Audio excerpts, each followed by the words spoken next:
할렐루야. 사랑하는 성도 여러분, 평안한 하루 보내고 계십니까? 오늘은 잠언 23장 말씀으로 함께 은혜를 나누고자 합니다. 제가 봉독하겠습니다. 내가 관원과 함께 앉아 음식을 먹게 되거든 삼가 내 앞에 있는 자가 누구인지를 생각하며 내가 만일 음식을 탐하는 자이거든 내 목에 칼을 둘 것이니라. 그의 맛있는 음식을 탐하지 말라. 그것은 속이는 음식이니라.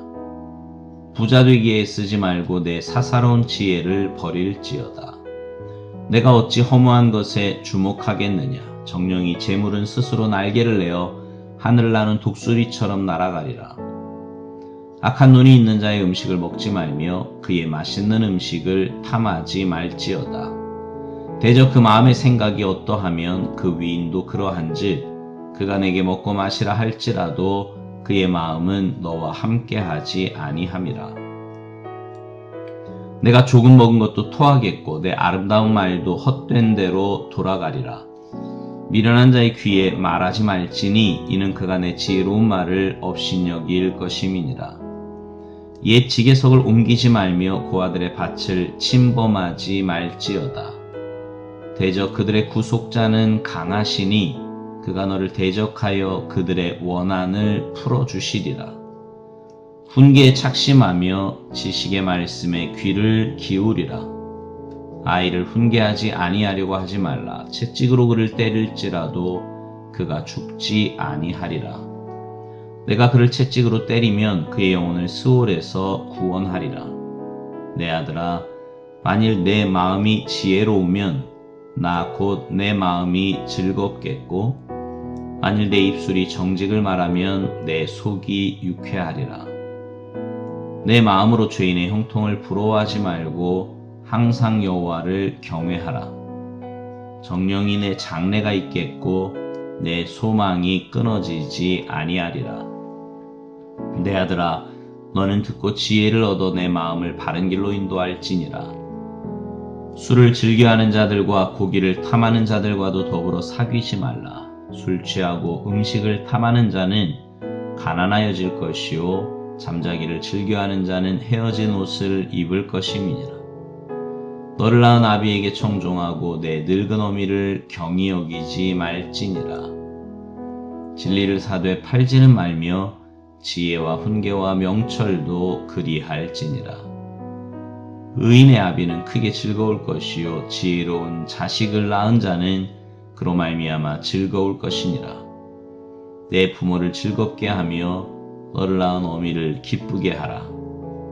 내 아들아, 내 마음을 내게 주며 내 눈으로 내 길을 즐거워할지어다.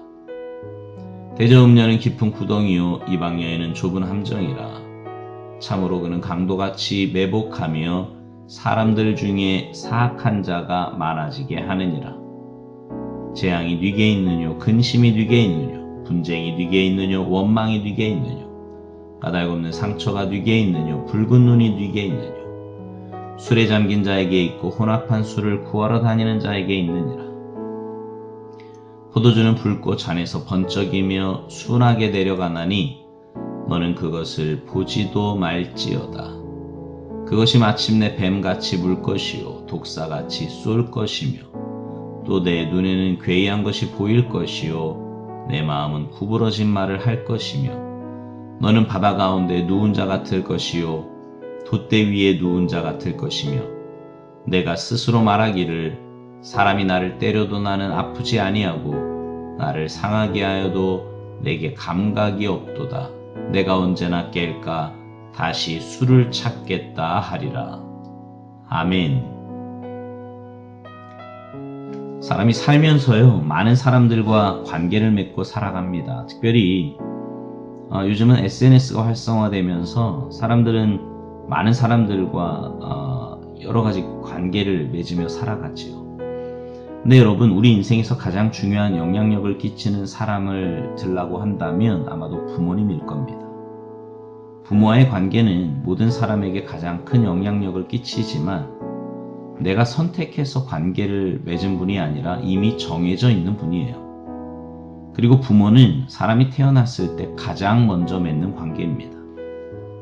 부모와의 관계는 선택해야 할 관계가 아니라 주어진 관계를 제대로 발전시켜 나가야 하는 것이 부모와 자녀의 관계입니다. 그리고 부모의 영향력은 다른 어떤 사람들보다 커서 태어나면서부터 큰 영향력을 미치고 있습니다. 사람들이 성장하면서 다른 사람과의 관계가 이루어지면서 때로 부모와의 관계를 소홀하게 여길 때도 있지만 여전히 부모의 영향력은 살아계시든 돌아가시든 크다고 할 수 있어요. 성경 말씀은 이러한 부모에 대해서 어떻게 해야 할지를 명확하게 말씀하고 있는데 부모를 청종하고 경히 여기지 말라는 겁니다. 하나님은 자녀들이 부모를 공경했을 때 복을 약속하고 계십니다.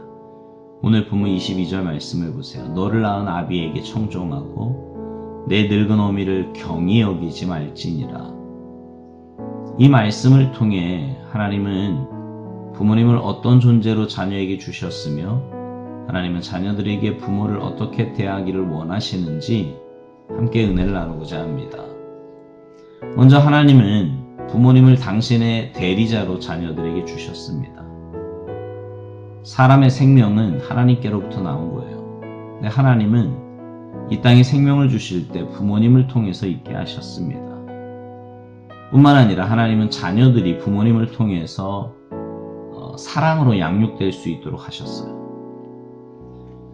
부모님은 자신이 낳은 자녀를 이웃 사람 대하듯 대하지 않습니다. 자신의 생명과 같이 여기고요. 어떨 때는 자신의 생명보다 더 아끼며 사랑합니다. 자녀를 향한 하나님의 사랑이 부모를 통해서 흘러가도록 부모님을 사용하신 거지요. 하나님은 부모를 통해서 하나님의 생명과 사랑을 자녀들이 경험할 수 있도록 준비해 주셨습니다. 그리고 하나님은 하나님의 대리자와 같은 자신을 낳아준 부모님에게 청종하라 이렇게 말씀하십니다. 그래서 여러분, 하나님의 대리자로 세움받은 부모들은 자녀를 하나님의 말씀과 기도로 양육해야 하는 거예요. 어쨌거나 부모는 이 땅에서 하나님의 역할을 대신하는 분으로 두셨기에 자녀들은 부모님을 공경하는 것이 마땅합니다. 그리고 하나님이 기뻐하시는 자녀는 부모의 말씀에 청종하는, 그 부모의 말씀을 청종하는 자녀입니다. 보통 자녀들이 부모에게 기대하고 요구하는 것은 사랑이에요. 그래서 때로 형제들끼리 부모님의 사랑을 시기할 때도 있지요. 근데 정말로 자녀들이 부모에게 요구해야 할 것이 있습니다. 그것은 다름 아닌 부모님의 말씀이에요. 하나님은 부모님을 통해서 당신의 자녀들에게 전달되어지고 실천되어지기를 원하십니다. 근데 자녀들이 장성하게 되면 부모님의 말씀을 듣고자 하지 않지요. 도리어 자신의 말을 들으라고 부모에게 요구하기 시작합니다. 부모에게 사랑을 받기는 좋아하면서 부모의 교훈과 말씀은 받기를 힘들어해요. 여러분, 하나님께서 원하시는 자녀는 부모님의 말씀에 지속적으로 귀를 기울이는 자녀입니다. 부모님께 자신의 문제를 의논하고 부모님의 지혜를 구하는 자녀가 하나님께 복받을 자녀입니다. 자녀된 여러분, 자녀가 부모의 말을 청종하는 것이 마땅한 도리입니다. 가정 안에서 주된 말의 근원은 부모님이 되도록 해야 돼요. 어떤 일이 있을 때 부모님께 의견을 구하십시오. 그분들로 하여금 말씀하시도록 자녀들은 말씀을 들어야 합니다. 부모님으로 말씀하게 하시고 그 말씀대로 살아가는 자녀를 하나님은 기뻐하십니다. 사랑하는 성도 여러분, 부모를 공경하는 것은 부모를 통해서 나에게 생명을 주시고 사랑을 주시고 말씀을 주신 하나님 아버지를 공경하는 일이기도 합니다. 부모도 자녀들이 자신을 통해서 복을 받을 수 있도록 축복의 그 통로 역할을 잘 감당해야 돼요. 하나님께서 주신 자녀를 내 몸과 같이 사랑하며 하나님의 사랑을 드러내야 합니다. 그리고 무엇보다 하나님의 말씀을 새기고 그 말씀대로 자녀를 양육하는 역할을 부지런히 해야 하는 겁니다. 바라기는 하나님께서 주신 부모와 자녀 간의 관계를 통해 하나님의 복을 누리는 복된 삶을 살아갈 수 있기를 주님의 이름으로 축복합니다. 아멘.